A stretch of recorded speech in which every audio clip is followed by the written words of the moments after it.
네, 목소리 들리시나요? 이게 제가 화면을 안 보여가지고. 네, 감사합니다.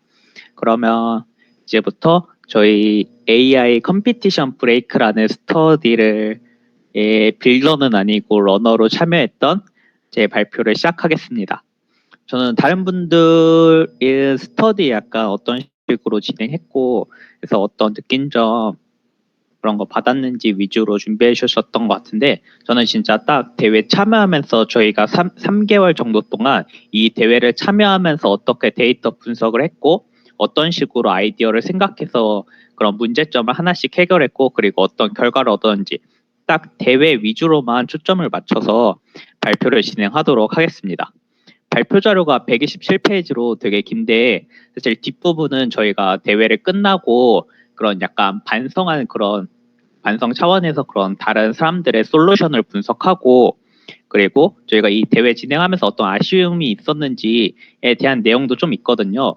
근데 아마 발표 시간이 15분에서 20분 정도여서 그것까지 발표하기에는 시간이 좀 모자랄 것 같고, 이거는 아마 이제 깃허브로 발표 자료 올라갈 것 같으니까 해당 부분 참고해 주시면 감사하겠습니다. 일단 저에 대한 먼저 소개를 하자면, 저는 AI 컴피티션 브레이크 2기에 그런 러너로 참여했던 김현우라고 합니다. 대학교는 한양대학교 산업공학과를 전공했고, 지금은 카이스트에서 석사과정을 밟고 있습니다. 그리고 블로그는 T미디에라는 블로그를 운영하고 있는데, 네, 그러고 있습니다. 그래서 글 쓰는 걸 되게 좋아해가지고 종종 그런 개인의 그런 일이라든지 아니면은 공부했던 내용들을 블로그로 많이 공유하고 있습니다. 그리고 오늘 발표 자료는, 발표 자료와 코드는 해당 깃허브 통해서 올라가니까 참고해 주시기 바랍니다. 저희 팀원분들을 소개하자면, 일단 첫 번째로 저희의 팀장님이셨던 민용님이 있고요. 그리고 1기 때부터 같이 팀원으로 참여해 줬던 찬영님, 그리고 저희 팀의 에이스였던 헌진님과 그리고 종목님이 계십니다. 일단 대회는 저희가 카사바 리프 클래시피케이션이라는 캐글의 그런 대회를 참여했어요. 해당 대회가 뭔지 좀 간단하게 소개하면, 이 카사바라는 게 아프리카에 있는 그런 식물의 종류거든요. 근데 이 카사바라는 게 그런 아프리카 사람들에게 좀 주요한 그런, 저희로 치면 쌀과 같은 그런 음식의 공급처가 된대요.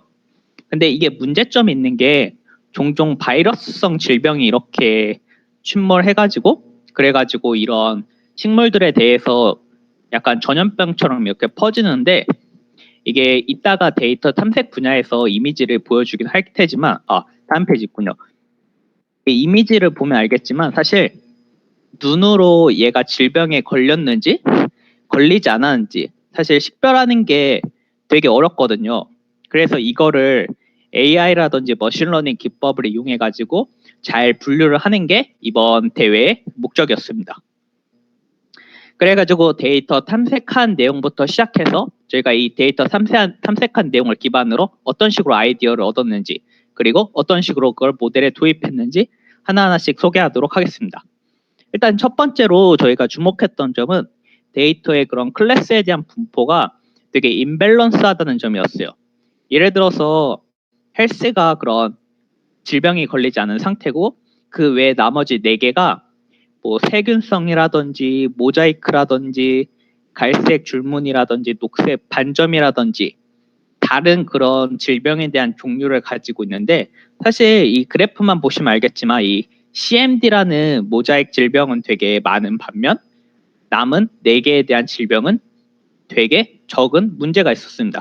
근데 사실 이게 문제점 중에 또 하나가 뭐냐면, 눈으로 봐도 이 질병 간의 구분이 안 가요. 이게 둘 다 같은 CMD라고 하지만 이 둘 다 왜 CMD인지 사실 잘 모르겠고, CMD와 CMD가 아닌 질병 간에는 뭔 차이인지 약간 그런 눈으로 보이는 게 잘 없어가지고, 이거에 대해서 사실 데이터 탐색하기가 가장 어려웠던 게 대회의 문제점 중 하나였던 것 같아요.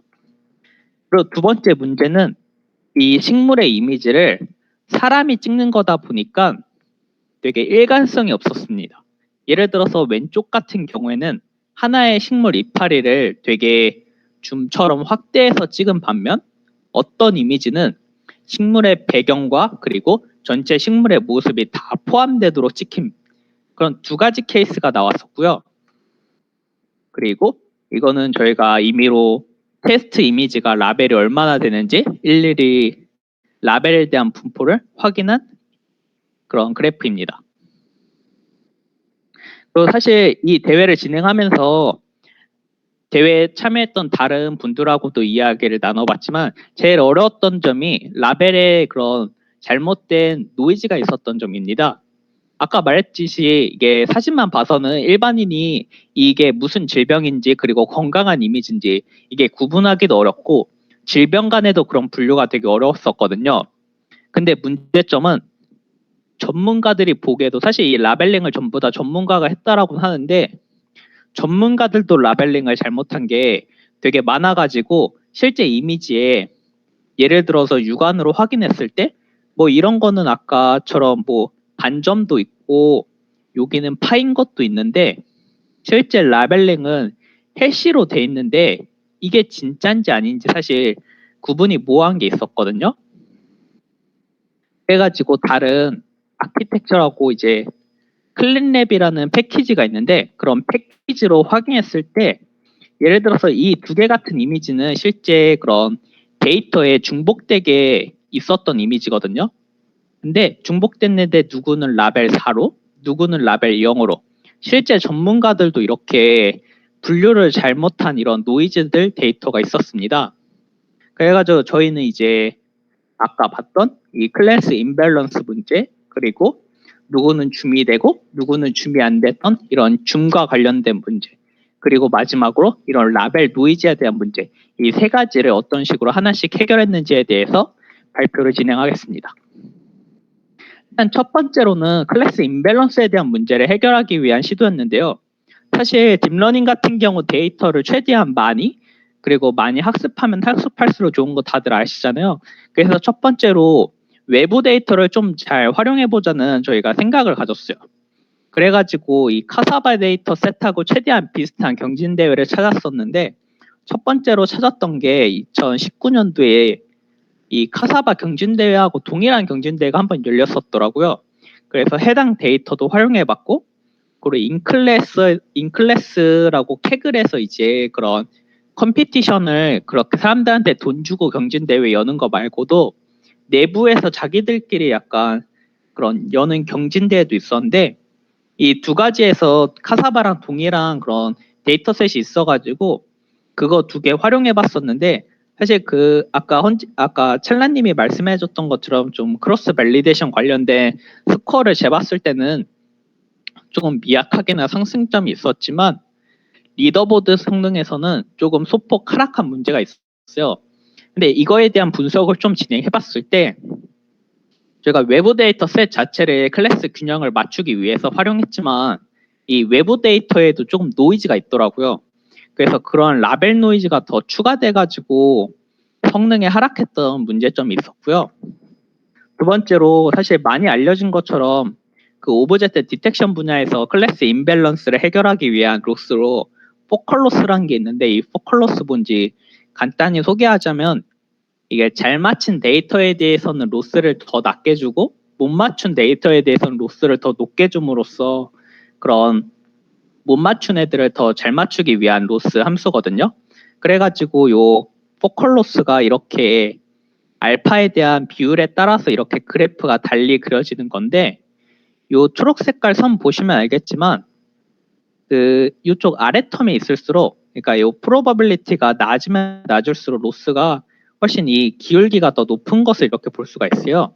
잘 맞춘 분야에 대해서는 이 기울기가 더 낮고 이렇게 해가지고 이 못 맞춘 거에 대해서는 더 잘 맞추게 잘 맞춘 거는 좀 더 덜 못 맞춰도 상관없게 약간 이런 식으로 하는 컨셉인데 사실 이게 임밸런스에 강해서 사용하긴 했지만 얘도 마찬가지로 문제가 성능이 좀 떨어졌었는데 얘가 못 맞춘 게 임밸런스가 아니고 사실 노이즈 부분에 대해서 로스를 세게 받아가지고 약간 문제점이 많더라고요.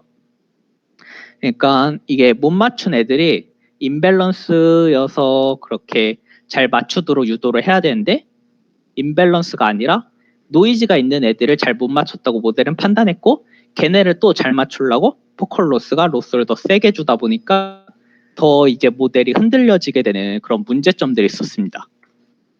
그래가지고 이 부분에 대해서 사실 라벨 노이즈를 해결하려고 저희가 많은 시도를 했었거든요.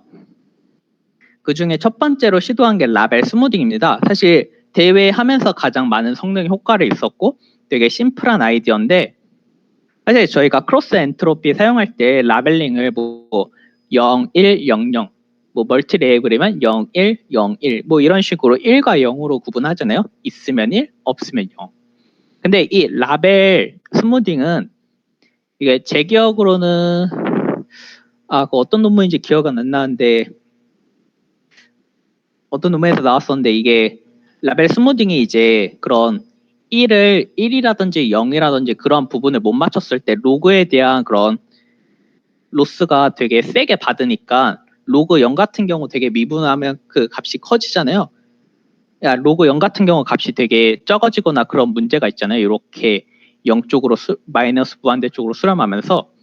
그래서 그러한 문제점을 해결해주기 위해서 이 잘못 맞췄을 때 대비하기 위해서 아예 0으로 안 가도록 조그마한 값을 부여해주는 게 라벨 스무딩 기법이거든요. 그래서 하드 타겟이 아니라 한 소프트한 타겟으로. 그래서 실제 이렇게 쓸 때 보통은 0.025, 0.05 많이 사용하는데 저희는 실험을 되게 많이 해봤어요. 0.05부터 0.1, 0.2, 0.3. 그래가지고 되게 많이 실험해봤을 때 0.2 줬을 때 기존 리더보드가 거의 한 899였는데 거의 902까지 되게 리더보드 순으로 거의 한 몇십 등에서 몇백 등 정도 순위 향상했었던 비결 중에 하나였습니다. 그리고 두 번째로는 노이즈에 좀 강한 로스 함수들을 여러 개 많이 찾아봤었거든요. 뭐 포컬 코사인 로스라든지 시메트리 크로스 엔트로피라든지 테일러 크로스 엔트로피라든지, 사실 이런 로스가 있는지도 몰랐었는데 대화하면서 많이 로스를 발견했었는데 관련해서는 요 자료에 있으니까 참고하시고, 오늘은 발표 시간이 조금 급해가지고 넘어가도록 하겠습니다. 그리고 마지막으로 이제 클린랩이라는 패키지를 이용하기도 했었는데요. 그 패키지 기반으로 약간 노이즈를 좀 제거해보자는 생각을 처음 했었어요. 그래가지고 노이즈를 클린랩 기반에서 패키지 이용해서 했는데 얘는 점수가 좀 나빠졌었고, 그래서 OF 이용해가지고도 제거했었는데 어떤 모델은 상승했는데 다른 모델들은 많이 하락했더라고요. 그리고 19년도 데이터 있었는데 19년도도 아까 노이즈가 있었다고 했었잖아요. 그래서 해당 연도의 데이터도 좀 노이즈 제거해보면서 실험 많이 해봤었는데 이것도 그렇게 높아지지는 않더라고요. 그래서 이런 거 어떤 식으로 노이즈 제거했는지 하나씩 소개하자면, 클린랩이라고 오픈 소스로 이렇게 파이썬 패키지로 제공하는 그런 라벨 노이즈 관련된 패키지가 있거든요. 되게 이렇게 한 줄 명령어로 그런 노이즈인지 아닌지 뭐 클린한 데이터셋 찾는 기법인데, 이거 사용했을 때 되게 아까 첫 번째 PPT에서 이렇게 보여준 것처럼 모델 스스로가 그런 라벨 분석해가지고 이미지랑 얘는 정상이다, 얘는 노이즈다, 그리고 얘는 중복된 이미지다, 약간 이런 식으로 모델을 찾아줘요. 그래가지고 저희 그거 통해가지고 조금 라벨 노이즈 좀 확인해가면서 노이즈 제거하고 실험 좀 해봤었고요. 두 번째로는 이제 그런 캐글에서 OF라고 많이 사용하는 기법 중에 하나가 아까 찰라님께서도 말했었지만 K폴드하는 방법이 있는데, K폴드가 이제 특정 폴더를 밸리데이션으로 잡고 나머지를 학습셋으로 잡아가지고 각 폴드에 대해서 그런 모델 만들어서 검증하는 과정을 K번만큼 반복했겠다는 기법이잖아요. 그리고 이 폴드 각각에 대해서 프리딕션 값이 있어가지고 얘랑 실제 값하고 그런 차이를 볼 수가 있는데, 저는 여기에 조금 기반해가지고 이 예측 값하고 실제 값이 많이 로스 차이가 발생하는 이미지들이 있으면 걔네가 노이즈지 않겠냐 해가지고 이렇게 좀 로스 차이 많이 나는 거 좀 상위 순부터 해가지고 한 50개씩 이렇게 좀 제거해보는 테크닉도 썼었는데 2020년도에도 써보고 19년도에도 써보고 했었는데 썩 성능이 좋아지지 않더라고요. 그리고 이게 되게 좋았던 시도 중에 저희 팀의 에이스인 헌진님께서 그런 픽스 믹스가 아니고 픽스 매치인데 이게 저희 팀의 헌진님께서 세미 슈퍼바이즈드 기법 이용해가지고 아예 노이즈가 있으면 얘를 그냥 언라벨드 데이터처럼 활용해가지고 세미 슈퍼바이즈드 이용하면 좋지 않겠느냐 해가지고 썼던 기법이거든요. 근데 이게 사실 퍼블릭 리더보드 순에서는 되게 낮아가지고 저희가 좀 주로 잘 활용하진 않았는데 실제 프라임 리더보드 순에서는 1등 순위를 달성했었던 가장 단일 순으로 높았던 모델이었습니다. 그리고 아까 그 외에도 두 가지 얘기했었는데 줌과 같은 문제 있었는데 그거는 좀 데이터 어그멘테이션 통해서 많이 해결했어요. 그래가지고 이미지를 누구는 이렇게 가운데만 몰려 있으니까 얘를 5부분을 임의로 이렇게 5 크랍을 해가지고 학습해보면 안 되겠냐 해가지고 종목님께서 적용했던 아이디어인데 근데 실제로는 성능이 조금 하락했었는데 이런 식으로 하는 게 사실 몇몇 이미지에 대해서는 이게 의미가 있을지언정 데이터 전체적인 그런 분포상에서는 좀 줌된 거가 더 많다 보니까 전체 영역을 학습하는 게 의외로 안 좋더라고요. 아까처럼 뭐 이렇게 뚜렷하게 특징이 나오는 게 많았다면 모르겠지만 그런 이미지가 실제로는 별로 없어서 좀 성능이 하락했었고 대신에 이거를 좀 인퍼런스 시에 조금 활용해 보려고 했었어요. 트레인 말고. 그래가지고 어떤 거는 가운데만 줌되게 어떤 거는 전체가 다 보이도록 어떤 거는 특정 랜덤 부분만 보이도록 이런 식으로 원오브로 TTAC에서 여러 영역들을 좀 랜덤하게 학습시켰을 때 되게 좋은 성능 향상이 있었습니다. 리더보드 순에서 901호, 905로 거의 저희가 은메달권에서 금메달권 가까이 갔었던 비결 중에 하나였던 것 같아요. 그리고 마지막으로 시간이 없어서 빨리 말할게요. 이미지 중복 같은 경우에는 저희가 DB 스캔이라는 그런 클러스터링 알고리즘 이용해가지고 찾았고 글로벌 어버레이지 풀링 같은 거 마지막 트레인 네트워크 단에 달면은 그런 피처 그런 벡터를 뽑을 수 있잖아요. 이 피처 벡터 간의 약간 유사도를 계산해가지고 그래서 엄청 비슷한 그런 이미지들이 있다 하면은 그 이미지 확인해가지고 이미지 제거했던 기법이고요. 그리고 그 저희 팀장님이셨던 팀장님이 이렇게 노션 기반으로 해가지고 각종 어그멘테이션에 대해서도 이런 식으로 인퍼런스 실험해주면서 좀 최적의 그런 어그멘테이션 조합 찾아주려고 많이 노력했었고 또 옵티마이저도 저희 아담 말고도 아담 W, 아담 P, 라담 그리고 루커헤드 옵티마이저, 그래듀얼 웜업 되게 다양하게 많이 썼고 그리고 마지막 모델 부분도 저희 이피세스너 넷부터 시작해서 요새 잘 사용되는 레그네 Y 그리고 최근에 조금 유명했던 DIT나든지 VIT 그리고 NF넷, 픽스매치 등 되게 다양한 모델 실험해보면서 해가지고 마지막 퍼블릭 리더보드 기준으로는 908로 13등까지 갔었지만 프라이빗에서는 저희가 171등까지 158등이 추락해가지고 은메달권으로 마쳤던 대회였습니다. 그래서 금메달로 퍼블릭을 마감했지만 실제 프라이빗에서는 은메달권으로. 제 발표는 여기까지고요.